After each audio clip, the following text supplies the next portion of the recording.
역사 기억과 통화행동의 출범을 축하드립니다. 그리고 정말 잘하셨습니다. 열심히 잘못된 나라를 보호해 주실 것을 간절한 마음으로 부탁드립니다. 예, 제가 말씀드릴 내용은 과제로서의 한일과거 청사 핵심은 국가 강조입니다. 말씀드릴 것도 없이 한일과거 청사는 대한민국과 일본 사이의 과제입니다. 대법원 강제동 판결에 대해서 일본은 강렬한 의지로 공격을 하고 있습니다. 일본 장소 문제를 일본 정부는 지금 부정하는 단계에 이르렀고요. 전 세계 소조상에 대한 공격을 범국가적으로, 실로 범국가적으로 보이고 있습니다. 하지만 한일과거 청사는 동시에 대한민국이 어떠한 나라인가를 둘러싼 대한민국 내부의 과제에도 연결되어 있습니다. 대법원 강제동 판결을 윤석열 정부는 부정합니다. 사법부의 판결을 행정부가 부정하고 있습니다. 제3자 문제라는 것은 그런 겁니다. 그리고 고위공직자라는 사람들이 일제시대 조선은 일본 국민이다 라거나 대한민국은 1948년에 건국된 나라이다 라는 주장을 하고 있습니다. 대한민국이 48년에 건국된 나라다라는 것은 대한민국이라는 나라가 1948년에 처음 세상에 등장한 신생국가다라는 이야기입니다. 그 전에 역사가 없는 나라다라는 이야기를 고위공직자라는 사람들이 하고 있습니다. 이런 상황에서 한일과거 청사는 지금 어떤 단계인가, 그리고 그 핵심은 뭔가, 그래서 무엇을 해야 될 것인가에 대해서 말씀을 드려보겠습니다. 한일과거 청사에 관한 법적인 결론은 이미 확립되어 있습니다. 그것은 1990년대 초반 이래로 30년 이상 일제강점 피해자들과 한국의 시민들이 일본과 미국과 한국에서 수많은 법정 투쟁을 거친 끝에 대한민국 대법원이 그 법적인 결론을 내렸습니다. 그 결론은 일제강점기 일본의 한반도 지배는 기본적인 관점에서 불법적인 강제입니다. 한반도에 대한 불법적인 식민지배 및 침략전쟁의 수행과 직결된 일본의 반인도적인 불법 행위인 강제동원과 일본령 피해자에 대해 일본이 지금 책임을 져야 한다는 것입니다. 여기 다음판에 들어야 하는 것은 대법원 판결에 나오는 문장 그대로입니다. 이것이 법적인 결론인데 일본 정부는 이 결론에 대해서 강하게 반발을 하고 있습니다. 일본 정부는 뭐라고 하냐면 구조선반도 출신의 노동자 문제에 관한 한국 대법원의 판결은 국제법 위반이라고 합니다. 그리고 위안부에 관한 한국 법원의 판결들도 국제법 위반이라고 합니다. 그래서 한국 정부가 국제법 위반의 상태를 시정하기 위해서 적절한 조치를 취해야 한다. 한국은 국제법을 위반한 나쁜 나라다. 그러니까 한국 정부가 나서서 바로잡아라고 요구를 하고 있습니다. 그러니까 한국이 매우 나쁜 나라인 것 같죠. 국제법을 위반했습니다. 참 나쁜 나라인 것 같습니다. 그런데 일본 정부의 주장을 잘 살펴보면 일본 정부가 한국 법원들이 위반했다고 주장하는 국제법은 1965년 한일 청구권 협정입니다. 그 청구권 협정에 의해서 한일 간에 청구권 문제가 해결되었던 거죠. 그런데 생각을 해보면 일본 정부는 1965년에 불법 강점이라는 사실을 인정하지 않았습니다. 그러니까 이 계약을 체결했는데요. 계약의 한쪽은 일본 정부가 불법 강점을 인정하지 않았어요. 부정했습니다. 그런데 그 일본 정부와 한국 정부가 체결한 계약에서 불법 강점에 따른 문제가 해결되었을 수가 있습니까? 문제가 아니었던 것이 해결될 수는 없는 거죠. 일반 정부의 주장은 그 점에서 근본적으로 문제가 있는 주장이다, 이렇게 볼 수가 있습니다.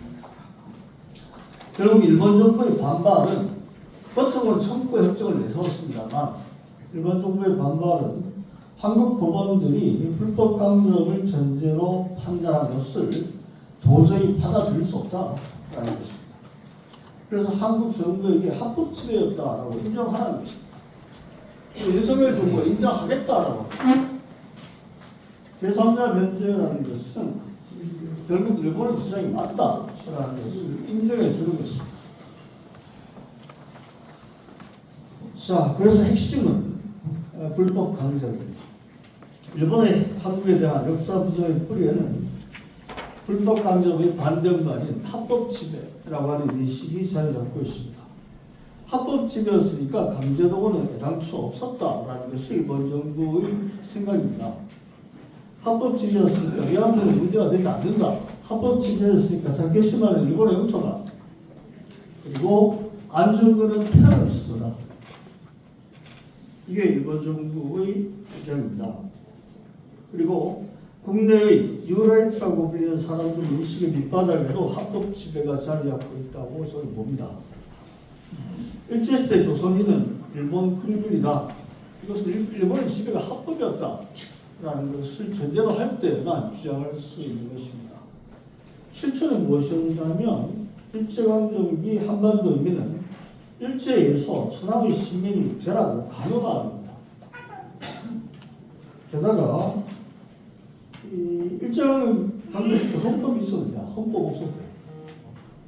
정확히 말씀드리면 대일본중 헌법이라는 것이 당시에 일본에 있었는데 그것은 그 중에서 이 한반도 인민에게 유리한 부분, 시민의 권리라든지 사법부의 독립이라든지 이런 것은 한반도에는 적용되지 않았습니다.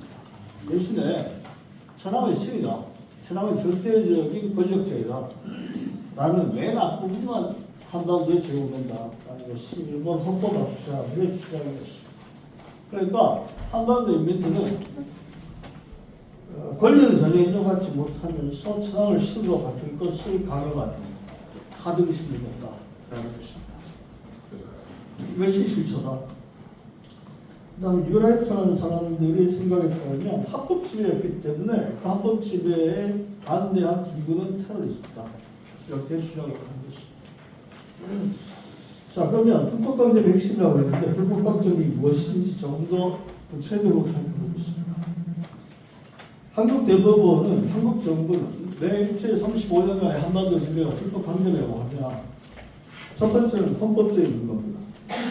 대한민국은 일제의 지배를 전면 부정한 3.1 혁명의 정신과 그 정신을 구현한 대한민국 임시정부의 법통을 이어받고 있습니다. 헌법 전문에 나옵니다. 그러니까 대한민국 헌법은 일제의 지배를 전면 부정하고 있는 3.1운동과 임시정부의 법통 위에 있습니다. 그렇기 때문에 대한민국은 불법 일제의 지배는 불법 강점이었다 라는 전제에 의해서 있는 나라인 것입니다. 그리고 두 번째는 국제법적인 겁니다.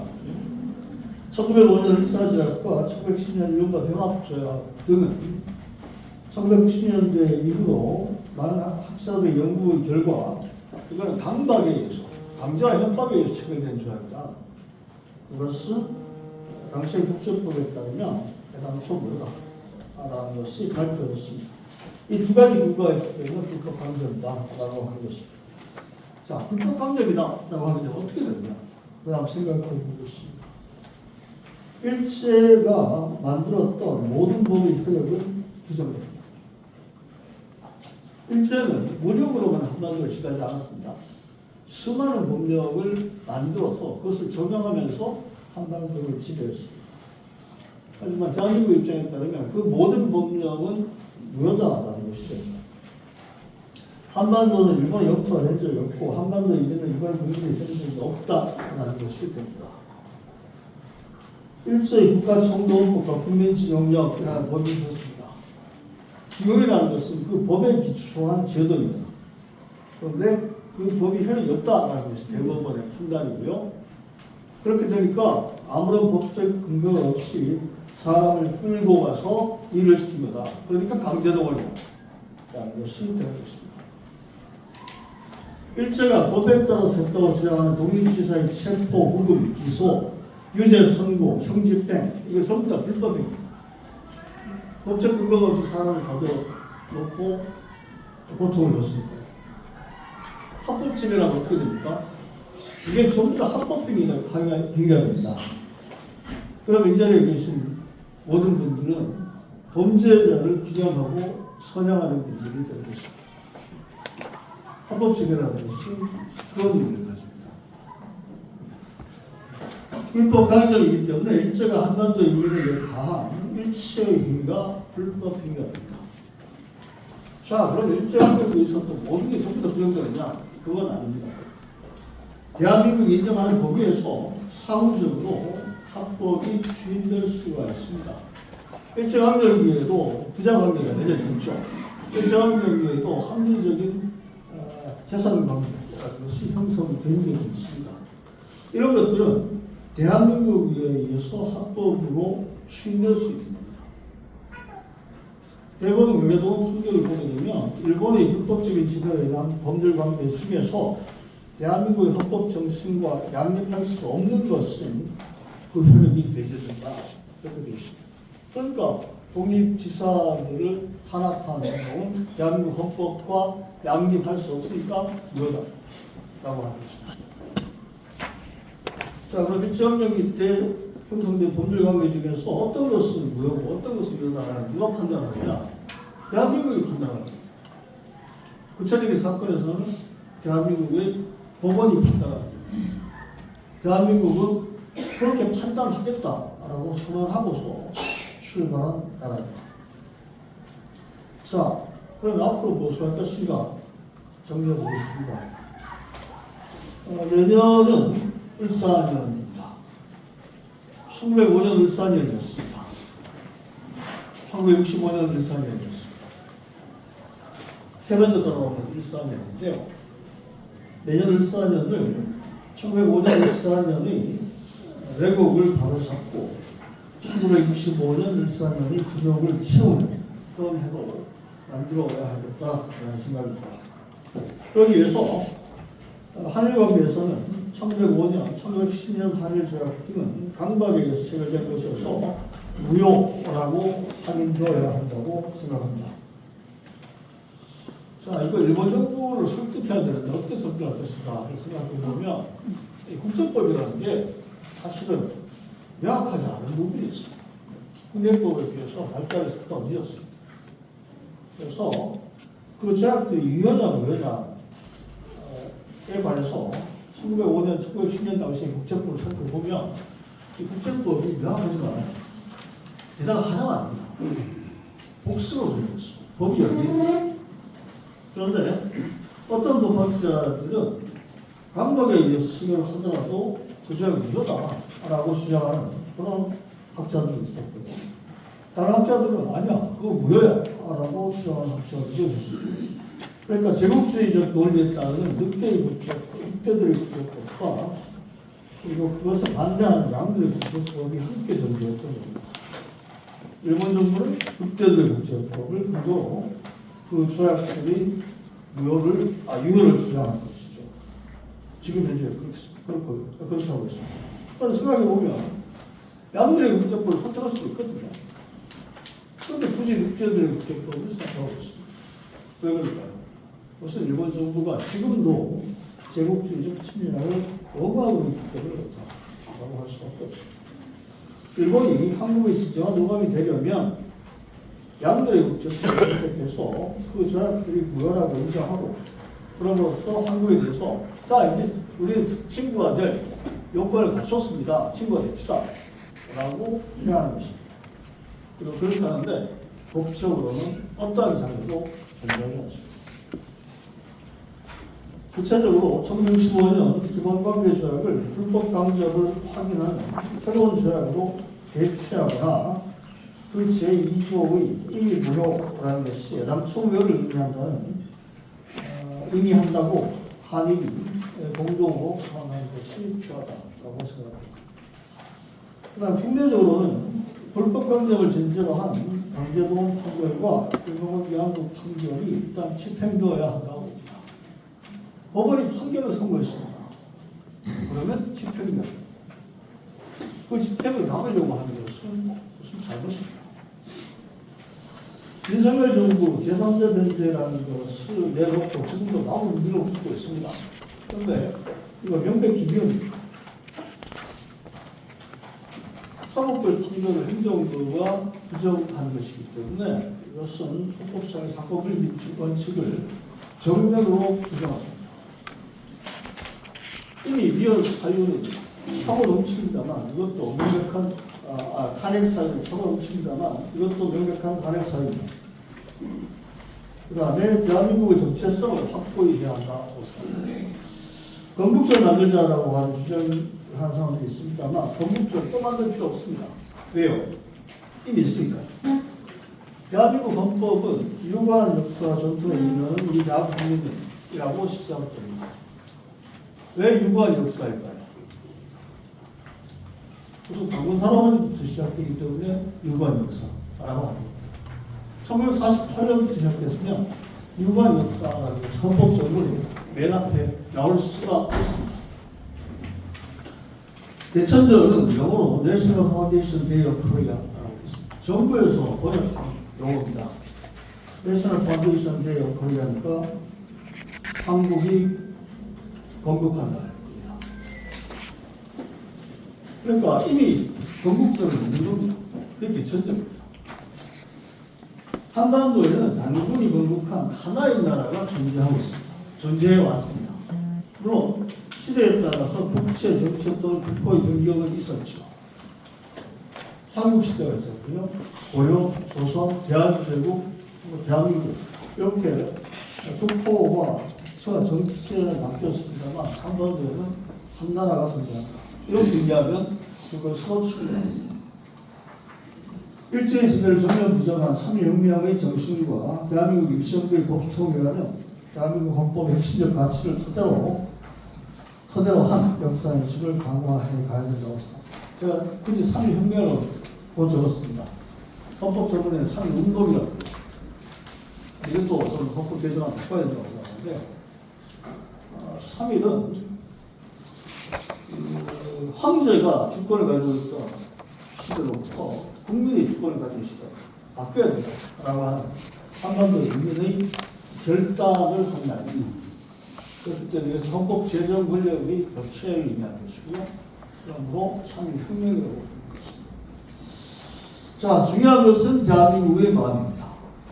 식민지 지배 식민사들은 세계 사적 과제를 공유하고 있는 전 세계 곳곳에서 불법 강점을 전제로 한 대한민국 법원의 판결들을 주목하고 있습니다. 세계의 법률가들이 한국 법원의 판결을 주목하고 있어요. 거기서 배우려고 하고 있습니다. 대한민국 그런 나라 됐습니다. 그런데 아직까지 우리는 비굴해야 된다라고 생각하고 주장하는 사람들이 있습니다. 참 답답한 것입니다. 스스로 우뚝 서야 남들도 올바르게 대우해주는 법입니다. 당연한 이야기입니다. 그리고 이 건국절 주장하는 사람들, 뉴라이트라는 사람들이 국적법 이야기 많이 합니다. 그런데요, 법이라는 것은 그냥 주어져 있는 것이 아닙니다. 그것은 만들고 바꾸고 없앨 수 있는 겁니다. 대한민국의 시민들이 30년 동안 소송을 해서 불법 강점에 따른 피해는 손해배상해야 된다라고 하는 법을 만든 겁니다. 그걸 만들어서 우리가 가지고 있는 거예요. 대한민국의 소중한 자산입니다. 전 세계가 주목하고 있습니다. 그런데 윤석열 정부가 그걸 치우겠다. 그런 상황이기 때문에 역사 기억이라는 것이 더욱더 중요한 시점이다. 이렇게 생각합니다. 이상입니다.